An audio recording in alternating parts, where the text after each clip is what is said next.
Hello friend, good morning. কেমন আছো তোমরা সকলে? আমি কিন্তু মোটামুটি ভালো আছি।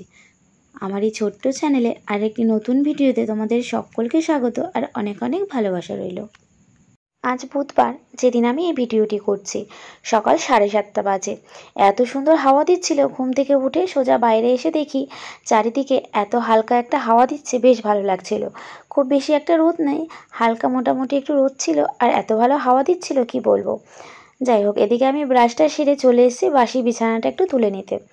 বিছানা তোলা হয়ে গেলে ছেলের দুধটা করে ওকে একটু খাওয়াতে হবে, কারণ ঘুম থেকে উঠে না একদমও সহজে দুধ খেতে চায় না।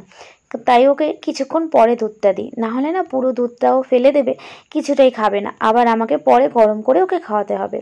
তো সেই জন্য আমি কিছুক্ষণ পরেই দুধটা গরম করে নিয়ে চলে এসেছি ওকে খাওয়াতে। ঠান্ডা লেগে গেছে ছেলেটার, তাই কিছুই না সেভাবে খেতে চাইছে না।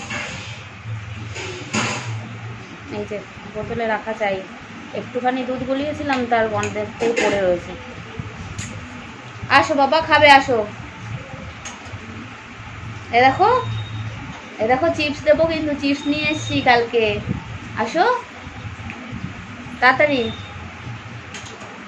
ওটা করে না, অমন করে না, হনু আছে কিন্তু ওপর থেকে চলে আসবে। এ দেখো, এই যে ওই যে ওপর থেকে আসবে, দেখো ওই যে, তাড়াতাড়ি খোলো তাড়াতাড়ি। এত কচু গাছ হয়েছে কি বলবো, জানলা দিয়ে দেখছিলাম পুরো মাঠটাই মনে হয় কচু গাছে ছেয়ে গেছে।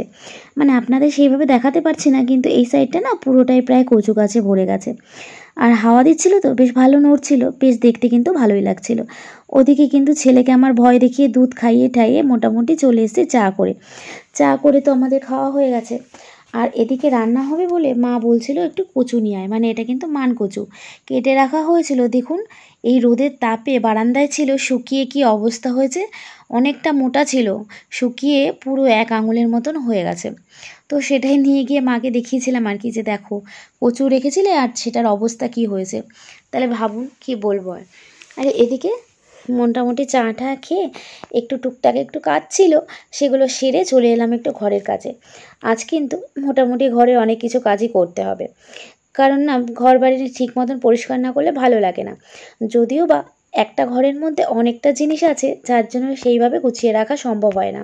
তার মধ্যে ছেলেটাও ছোট, আর আমার মাটাও না অনেকটা অগোছালো, কি বলবো, কোনো সময় কোনো জিনিস ঠিকঠাক করে রাখে না। এই যে আলনাটা যতবার আমি গোছাবো, ততবার আমার ছেলে আর আমার মা মিলে না এটাকে এলোমেলো করে দেবে। তবু কি করব, করতে তো হবে, কিছু করার নেই, যতটা পারি করে রাখি। একটা ঘরের মধ্যে অনেক জিনিস, সেগুলোকে গুছিয়ে রাখতে গিয়ে না হিমশিম খাওয়ার মতন অবস্থা। ঘরে আজকে যা যা আছে, মানে আলমারি, শোকেস, ড্রেসিং টেবিল, খাট, মোটামুটি যা যা আছে সবগুলোই আজকে একটু মুছে পরিষ্কার করব। কারণ একদম রাস্তার পাশে ঘর না, আর প্রচুর পরিমাণে ধুলো পড়ে দুদিন না যেতে যেতে। তাই ভাবলাম আজকে একটু মুছে নিই, অন্য কাজ আর করবো না, আজকে আপাতত এই ঘর মোছামুছি এই সমস্তই চলবে। তো আলমারিটা একটু মুছে নিচ্ছিলাম। আলমারিতে না এই যে রডগুলো দেখছেন, মানে যেটা দিয়ে আর কি খোলে আলমারিটা, এই রডগুলোর মধ্যে না এত পরিমাণে ধুলো তো হয়, তার সাথে সাথে ঝুলও পড়ে। বুঝতে পারি না এত নোংরা কোথার থেকে হয়। যাই হোক, হয়তো বেশি মুছলে না বেশি নোংরা হয়। অনেকে দেখি যে মুছেই না, তাদের মনে হয় ধুলো পড়ে না নাকি, আমি কিছু বুঝতেও পারি না। যাই হোক, তো এদিকে এই যে ডাইনিং টেবিলে যে চেয়ারগুলো ছিল সেটা আর কি একটু মুছে নিচ্ছিলাম। চেয়ারগুলোর পেছনেও একটু ধুলো পড়েছে, তো সেটা হয়তো আপনারা দেখতে পাচ্ছেন না, কিন্তু ক্যামেরা তো সেটা বোঝা যাচ্ছে না, কিন্তু অনেকটাই ধুলো পড়েছিল, সেটা এর জন্য মুছে নিলাম। আর এদিকে টেবিলটাকে একটু মুছে নিচ্ছি। এই যে বললাম একটু আগে, একটা ঘর অথচ জিনিস অনেক। দেখুন এই যে ডাইনিং টেবিলটার উপরে খাওয়া কিন্তু হয় না, অথচ জিনিস বোঝাই করা। একটা টি টেবিল, 2টো চেয়ার, তার উপরে না জানি আরও কত কী আছে, ছেলের ওষুধপত্র, অনেক কিছু। তো ওগুলোকে না একটু ঠিকঠাক করে ঘরটাকে গোছাতে হবে পুজোর আগে। জানি না কবে কি করব, কারণ ছেলেটা ছোট, মা আবার থাকে না, অফিস চলে যায়, একা হাতে কতটা কি করতে পারবো জানি না। তবে ছুটির দিনে করতে হবে, মার যখন অফিস ছুটি থাকে তখন। তো দরজাটাকে একটু মুছে নিচ্ছিলাম, ধুলো পড়েছে উপর থেকে বেশ ভালোই, তো ভাবলাম আপাতত একটু হালকা করে মুছে নিই, কারণ মহালয়া আসার আগে তখন তো আবার ঝাড় পোছ করে একদম সার্ফ সাবান দিয়ে লেগে পড়তে হবে। কারণ আমাদের বাঙালিদের নিয়মেই আছে যে মহালয়ার আগে এই সমস্ত ঘর টর ঝেড়ে একদম ঝেড়ে পুছে পরিষ্কার করে রাখতে হয়। তো সেটা তো করবই, ওটা তো রইলই। আপাতত টুকটাক কাজগুলো একটু সেরে নিই। তো ঘরের এই যে মোছামুছি সমস্ত কিছু হয়ে গেছে। এদিকে চলে এসেছি একটু বাসন মাজতে, এক গাদা বাসন পড়েছিল, বাসনগুলোকে একটু ধুয়ে নিচ্ছি। আর কিছু কিছু মানুষ আছে, যদি কোনো খারাপ মানুষ থাকে না, তাদেরকে বলবে এরা না এদের ভগবান এইভাবেই তৈরি করেছে। আরে ভাই, ভগবান কাউকে এইভাবে খারাপ বানায় না, আমরা নিজেরা নিজেদেরকে খারাপ করে ফেলি। কারণ কেন বলছে যে আপনারও দুটো হাত আমারও দুটো হাত, ভগবান তো সবাইকে সমান জিনিসই দিয়ে পাঠিয়েছে, কিন্তু আমরাই নিজেদেরকে খারাপ করে ফেলি। কারোর ভালোটা আমরা সহ্য করতে পারি না, মানে ওর ভালো হচ্ছে আমি হিংসায় জ্বলে পুড়ে মরছি, ওর খারাপ হয়েছে আমি আনন্দ পাচ্ছি। কেন ভাই, ওর ভালো হচ্ছে তাহলে তুমিও চেষ্টা করো না ভালো হওয়ার। আমরা এটা কেন ভাবি না যে ও ও উন্নতি করেছে তাহলে আমিও চেষ্টা করব উন্নতি করার। কিন্তু মানে সমাজের পরিস্থিতিটা এত খারাপ যে দিন দিন মানে কোথায় তলিয়ে যাচ্ছে মানুষের মানসিকতা, মানে বলার মতো না। এই দেখুন, আমি যেমন, আমার বাপের বাড়িতে কিন্তু কেউই নেই, আমি একা, আমার মায়ের একটা মাত্র সন্তান। তো আমি কিন্তু চাইলে এখানে থাকতেই পারি, তবুও আমি মানে আমার হাজব্যান্ডের ওখানে যাই, শ্বশুর বাড়িতে যাই, থাকি। কিন্তু তবুও পাড়ার লোকে কেন এসছে, 2 মাস আগে গেল, এই 1 মাসের মধ্যে আবার ফেরত আসলো। আরে ভাই, আমার বাপের বাড়ি, আমি কখন যাবো আসবো আমার ব্যাপার। এই যে আজকে রান্না হয়েছে, এটা রুটির জন্য আলু আর পেঁপে দিয়ে কালো জিরে ফোড়ন আর পেঁয়াজ দিয়ে তরকারি, মানে পেঁয়াজ ফোড়ন দিয়ে তরকারি আর কি। আর এটার মধ্যে কি কি আছে দেখি। এটার মধ্যে আছে কচুরলতি দিয়ে মাছ দিয়ে, এটা হচ্ছে চাল কুমড়োর ছেচকি যত সম্ভব, কিংবা ঘন্ট হবে। আর এই যে পটল ভাজা, আর এটা শাকের তরকারি হবে, হয়তো পমরি শাকের ঘন্ট। চলো আর কি খেয়ে নি।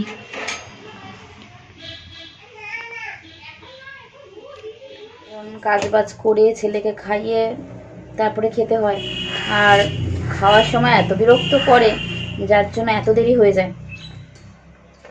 যাই হোক, তাড়াতাড়ি খেয়ে নিই, তারপরে আবার ছেলেটাকে ঘুম পাড়াবো। আজ কয়েকদিন হলো ব্লগ ভিডিও ঠিক মতন দিতে পারছি না, কারণ ছেলেটার এতটা শরীর খারাপ, ঠান্ডা লেগে যাচ্ছে, কালকে থেকে তো কাশিও হয়েছে।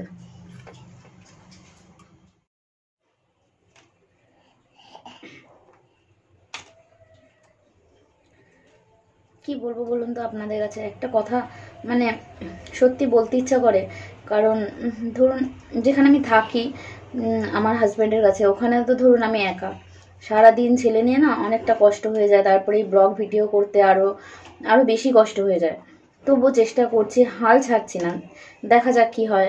মাঝে মাঝে আমার শরীরটাও খারাপ হয়ে যায়, আর এখন তো ছেলেটার শরীরটা খারাপ, ঠান্ডা লেগে গেছে হঠাৎ করে, কি আর বলবো, কিছুই করার নেই। এই জন্য হয়তো ভিডিওটা ঠিকভাবে শ্যুট করতে পারি না, বুঝেছেন। চেষ্টা করি করার, জানি না তাড়াহুড়ো করে করতে হয় অনেক সময়, যদি খারাপ হয়ে যায় আপনারা কিছু মনে করবেন না, আর একটু আমার পাশে থাকবেন, আর আমার ভিডিওটা একটু দেখবেন, আমাকে একটু সাপোর্ট করবেন, এটাই আমার বলার, আর কিছু নেই। চেষ্টা করব আস্তে আস্তে ছেলেটা বড় হওয়ার সাথে সাথে যাতে ভিডিওতে একটু অন্যরকমভাবে করতে পারি। কারণ ছেলেটা এখন মানে অনেকটাই ছোট, এখন ওর 2 বছর হয়নি, ও অনেকটা বিরক্ত করে। তারপরে সব থেকে বড় কথা, একা হাতে, বর তো সে বেরিয়ে যায় সকালবেলা, মানে 10টা সাড়ে 10টার সময় বেরোয়, তারপরের থেকে না অনেকটা চাপ হয়ে যায়। আর এখানে এসছি বাপের বাড়ি, এখানেও কিন্তু মা অফিস চলে যায় ওই 10টা সাড়ে 10টার মধ্যে, তারপরে আসে সেই সন্ধ্যা 7টা সাড়ে 7টা, যার জন্য মানে কি বলবো, প্রচণ্ড পরিমাণে অসুবিধা হয়ে যায়। যাই হোক, কষ্ট করলে তবেই না কেষ্ট মেলে, এটা তো আগেকার দিনের মানুষরা বলেছে। দেখা যাক কি হয়, তবে যদি আপনারা পাশে থাকেন তাহলে হয়তো সবই সম্ভব। এদিকে আজকে পালং শাকের তরকারিটা এত বাজে হয়েছে খেতে, কি বলবো। মানে অন সিজনে পালং শাক, তো এই গরমকালে কি আর পালং শাক ভাল লাগে বলুন, এটা তো শীতের সবজি, মানে শীতের শাক। তো এতটা তিতে লাগছিল খেতে, কি বলবো। আর এই যে ছেলেটা আমার পেছন কিছুতেই ছাড়ছে না, ও এই আমার সাথেই থাকবে, আর এখান থেকে ধোয়া বাসনগুলোকে নিয়ে চারিদিকে ছড়াচ্ছে আর খেলছে, কি আর করা যাবে। কিন্তু কচুরলতিটা না বেশ ভালোই হয়েছিল খেতে। এদিকেও ছেলেকে আমি খেয়ে দিয়ে ঘুম পাড়িয়ে দিয়েছিলাম, তারপরে এই ব্লগ ভিডিওটা আপনাদের সাথে সন্ধ্যা পর্যন্ত শেয়ার করলাম। এই যে ঠাকুর ঘরে একটু জল তুলে রাখছি, মা বলেছিল যে পরের দিন একটু পুজো দিতে লেট হয়ে যাবে, তাই জন্য একটু জল তুলে রাখিস, তাহলে জলটা চলে গেলেও কোনো অসুবিধা হবে না। তাই জল ঢল তুলে একটু উঠোনটাকে ঝাড় দিয়ে ভালো করে চলে এলাম একটু হাঁটতে। মানে ছেলে এদিকে ঘুমোচ্ছে, দুপুরবেলা না খুব ওর অসুবিধা হচ্ছিলো ঘুমোতে, কারণ ওর নাক দিয়ে না নিঃশ্বাস নিতে কষ্ট হচ্ছিলো, অনেকটা ঠান্ডা লেগে গেছে, ওই জন্য মানে এতটা কষ্ট পেয়েছে, ওকে কোলে নিয়ে বেশ অনেকক্ষণ বসে থাকতে হয়েছে আমার। তারপরে অনেকটা লেটে ঘুমিয়েছে, এই জন্য আপাতত ঘুমোচ্ছে, আমি ঘর থেকে বেরিয়ে কাজকর্মগুলো সেরে একটু হেঁটে নিচ্ছি এখন। আর এই যে রাস্তার পাশে বাড়ি তো, ওই জন্য যে লাইট পোস্টগুলো আছে, লাইট পোস্টের আলোতেই না আমাদের উঠোনটা অনেকটা আলো হয়ে যায়। আর এদিকে সন্ধ্যা দিতে চলে আসলাম জামা কাপড় চেঞ্জ করে। তো সন্ধ্যাটা আমিই দিই, কারণ সকালবেলার পুজোটা আমার দেওয়া হয় না, কারণ মাই দিয়ে নেয়। কারণ অত সকালে তো এই ঘরের টুকটাক কাজকর্ম সেরে পুজোটা আমার পক্ষে দেওয়া সম্ভব না। আবার ছেলেটা ছোট, এত জিনিসপত্র ধরে। আর যেদিনকে ছেলে ঘুমিয়ে থাকে সেদিনকে চেষ্টা করি দেওয়ার, কিন্তু মা বলে যে না, দিতে হবে না, আমি পুজোটা দিয়ে চলে যাব। তো মাই পুজো দেয়। এদিকে একটু জল ছিটিয়ে নিচ্ছি, মানে গঙ্গার জল সারা ঘরে একটু ছিটিয়ে দিই, ঘর ও ঘর যে দুটো ঘর আছে টুকটাক করে সেটা জলটা ছিটিয়ে দিই। আর এদিকে যা বলছিলাম আর কি, মানে এরকম লোক থাকেই, সব জায়গায় থাকবে, আমার এখানেও থাকবে, হয়তো আপনাদের ওখানেও আছে, আপনাদের সাথেও এমন ঘটনা ঘটেছে। আশেপাশের লোকজন, নিজেদের আশেপাশের পিপল, যে নিজেদের আপনজন, যারা হয়তো আপনার সাথে খুব ঘনিষ্ঠ আত্মীয়, হেসে হেসে কথা বলে আপনার ভালো চায়, সেটা ওপর থেকে যদিও বা ভেতর থেকে নয়। তো এরকম বলবে অনেক কথা, যে কেন এসছিস, হ্যান কি তেন, এটা ভালো দেখায় না। আরে ভাই, আমার বাড়ি, আমি এসছি, এমন তো নয় যে আমার বাড়িতে আমার দাদা বৌদি আছে, আমি ননদ হই, আমি এসে তাদের জ্বালাচ্ছি, এটা কিন্তু নয়। আমি আমার বাড়ির এক টাইমে, তো আমি আসতেই পারি। আর থাকলেও দাদা বৌদি, তাদের কী আছে, ভালোভাবে মিশে থাকলে সবাইকে নিয়েও থাকা যায়। মানে কথাই তো এটা আছে, যদি হও সুজন, তেঁতুল পাতায় নজন। তো এটা সবাই জানে। এরকম একসাথে থাকলে, ভালোভাবে থাকলে, একজন কেন 10 জনকে নিয়েও থাকা যায়।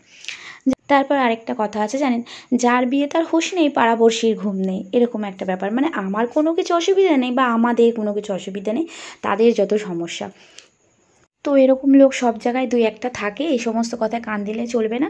নিজের লক্ষ্যের দিকে ঠিকঠাক থাকতে হবে, আর সৎ পথে চলতে হবে, ব্যাস, তাহলেই সব সম্ভব। তো এদিকে আমার রাধা গোবিন্দকে পুজো দেওয়া হয়ে গেছে, মানে সন্ধ্যা দেওয়া হয়ে গেছে। তাহলে আজকের মতন কিন্তু আমি আমার ভিডিওটি এখানেই শেষ করছি।